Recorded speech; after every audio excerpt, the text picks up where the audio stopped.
ঘড়িতে 12টা বেজেছে ঠিকই, কিন্তু আমার শরীরেরও 12টা বেজেছে এই গরমে।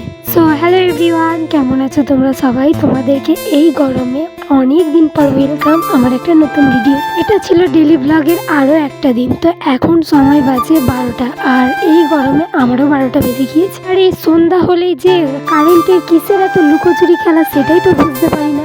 একবার যাই তো আর একবার আসে। প্রত্যেকদিন দুপুর হোক বা সন্ধ্যা বা রাত্রে, একবার করে না গেলেই তো তাদের নয়। বারবার এই লুকোচুরি খেলা তো আর সহ্য হয় না। বেলা হতেই মা আমাকে কাজ দিয়েছে, কারণ কাজ যেহেতু দিয়েছে কাজ তো করতেই হবে, কোনো ছাড় নেই। আমি বসেছিলাম আর শুনছিলাম মায়ের কিছু ভাষণ। মানে এগুলো আগেও চলতো, আগে যখন ছোট ছিলাম তখনও শুনতাম।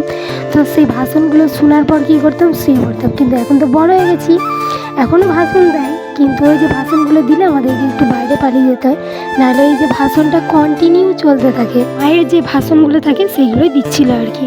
তো তারপর আমি পড়াতে চলে আসি, আর এইখানে ছিল একটা কাঠগোলাপ। তো সেইটাকে আমি হাতে করে নিয়ে একটু যাচ্ছিলাম বাড়ি। আর ওই যে আগে যে ফুলটা ছিল না, ওটা আমাকে দিয়েছিল ইমপ্রেস করার জন্য। ওই যে পড়াতে গিয়েছিলাম আর দেখছিলাম এই ফুলের গন্ধটা কেমন। তো আজকের মতো ভিডিওটা এই পর্যন্তই। সবার কেমন লাগলো জানিও। ভালো থেকো সবাই, দেখা হচ্ছে পরে একটা মিনি ব্লগে। আজকের মতো টাটা।